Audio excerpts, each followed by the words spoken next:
So today I want to introduce to you guys the 1959 Hoshi Gangu Menko set, Japanese Menko set. Now I have actually shown some of these cards on my channel before, but it was years ago. So I thought I would show them again, and also because I finally got a couple new pickups for my set. So the Hoshigangu set, Hoshigangu basically means star toys.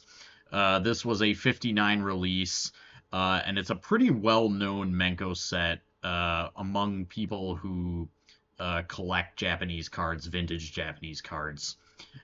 So actually, a remarkable thing about this set, beyond its relative scarcity and the fact that it has, being a 59, and it has a rookie card of Sadaharu O, in fact, probably his kind of most, maybe, I mean, I don't think it's actually his rarest rookie card, but it is maybe his most like famous or well-known rookie card. And I don't have it, unfortunately, but I have some of the other cards. But beyond that, what's really remarkable about this set is that it actually came in three versions, basically a base and then two different parallels, basically.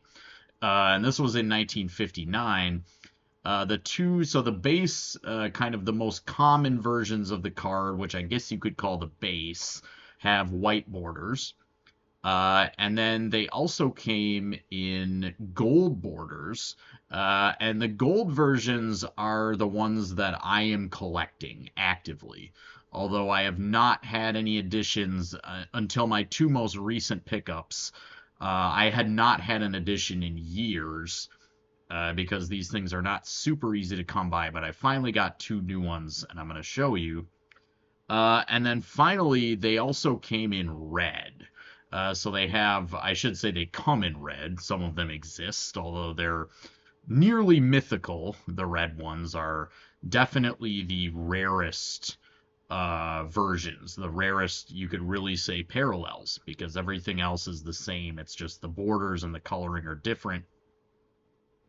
So you've got, yeah, white border base and then gold, which are quite a bit more rare than the regular base cards. If you look at the PSA population, I believe PSA has graded only 9 gold bordered cards total versus about 100 something for the base. And then the reds are even rarer than the golds. So anyway, I'm going to show you some of these cards. So first up, now most of these cards had multiple players on them, 2 or 3. Some of them had 1, so this is what they look like. The images are the same, except as you can see, these are the gold parallels, and they have that nice gold shimmer on the nameplate and the border. I'm going to go through as many of these players as I possibly can. So actually, these two players, the gentleman in front, that is Yoshio Anabuki. And Yoshio Anabuki was not, you know, particularly a star or anything like that, just kind of a solid player. Now, the player in the back, that is actually Kazuhisa Inao, who is a Hall of Famer, Japanese Hall of Famer.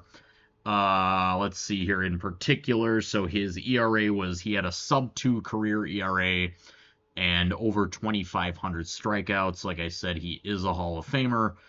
So this card, although he is not the guy in focus and he's in the background, this card is worth it. You know, Inao is a notable Hall of Famer in Japanese baseball.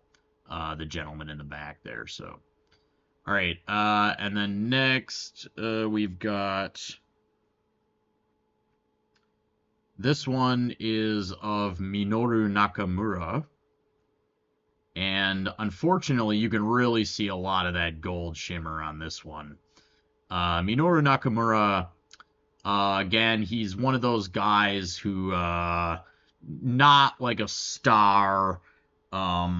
He was a pitcher for the Giants. Let's see here. Yeah, I didn't write any stats down for him. He did a lot of relief. And he, being a pitcher in the 50s and 60s for the Yomiuri Giants, he did win his share of Japan Series championships because back in those days, the Giants pretty much won every year. Unfortunately, I do not know offhand who the pitcher in the back is. But the man in front, Nakamura, Giants pitcher. And then let's see here. I've got. Now this is a very interesting player, and one whose I would say career trajectory was actually, it's like very topical and it's like very today almost. So this is Motoji Takua. And Motoji Takua was a little bit like there. I would say, looking at his numbers and his career trajectory, there's a little bit of a um,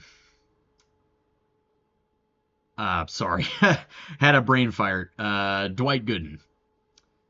He's a little bit of a like a Dwight Gooden almost, where basically this kid came up at 18 and he was a fireballer. He looked like the next, just the GOAT. So he had a sub 2 ERA and 275 strikeouts his rookie year at 18. And he followed it up with another very, very strong performance his sophomore season, and his third year was pretty good too. And then basically, unfortunately, the wheels just fell off for Takua. I think what probably happened, although it's not said because it was back in the day, likely Takua's UCL gave out. And if he had gotten, if it had been the present day, he would have gotten Tommy John, and he probably could have kept pitching. But after about his third year or so, he just was not the same pitcher who came out the gate. So he won rookie. I don't know if he won Rookie of the Year or not, but like I said, 18-year-old rookie, sub 2 ERA and 275 strikeouts. And basically, he fell off a cliff after his first couple years. Probably his UCL gave out. Yeah, too bad, but hey, I believe Takua also did some commentary in the broadcast booth after his career was over. So, and this is see if I can get this focused up. So this is Taketoshi Yoshihara, who was mainly a relief pitcher for the Yomiuri Giants. That is the player down in front there, and his name is written there. Not a Hall of Famer, super notable player, but he was pitched mainly in relief and effectively.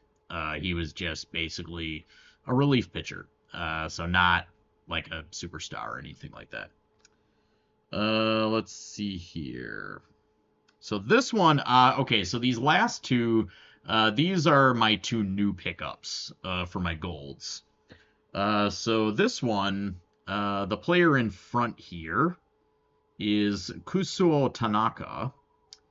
And Kusuo Tanaka was basically a utility man. He played everywhere. So he could play pretty much every position, and he was kind of a utility guy. So a good player, not a star starter or anything like that, but a good player. Now, this card, it's got 3 players on it, obviously, as you can see. I do believe that this player right here, I think that's Futoshi Nakanishi. I can't be sure on that, but I think it's Futoshi Nakanishi for the Nishitetsu Lions, who is a Hall of Famer. So one of the gentlemen on the right there in the back, if I'm correct in believing that that is Futoshi Nakanishi, I think so. This card is notable. It does have a Hall of Famer on it. Tanaka was not a Hall of Famer though. And then finally, I've got.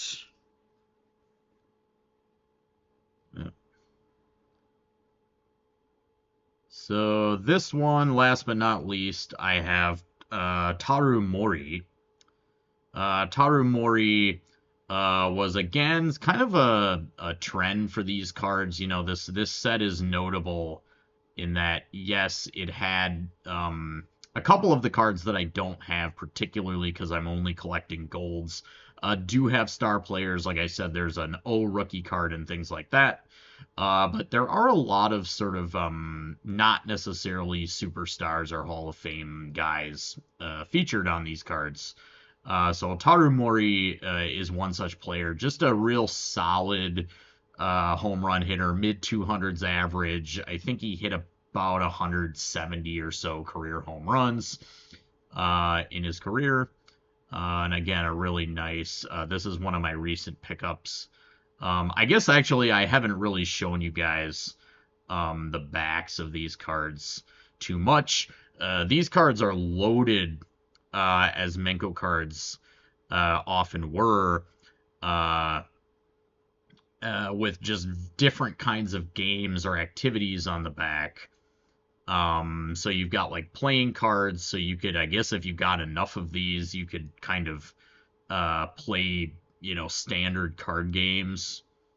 Although maybe not with this set. I believe there's actually 20 cards in this set, so in this case, I'm not really sure what the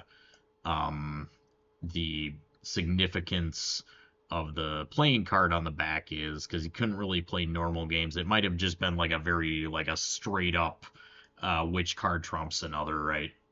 And then like I'll show a couple of these. They really have interesting backs.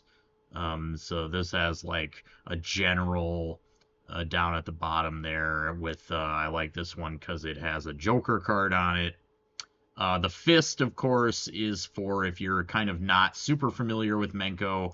That is for playing rock, paper, scissors, which, while of course in Western countries and like the U.S., rock, paper, scissors is a kind of cultural staple. I would say that in Japan, it is like rock, paper, scissors is kind of next level. Like it's a very, very big part of the culture. And like here's another one with like a ICBM on the back. So anyway, that's what I've got for you guys today. As always, thanks for watching. Peace.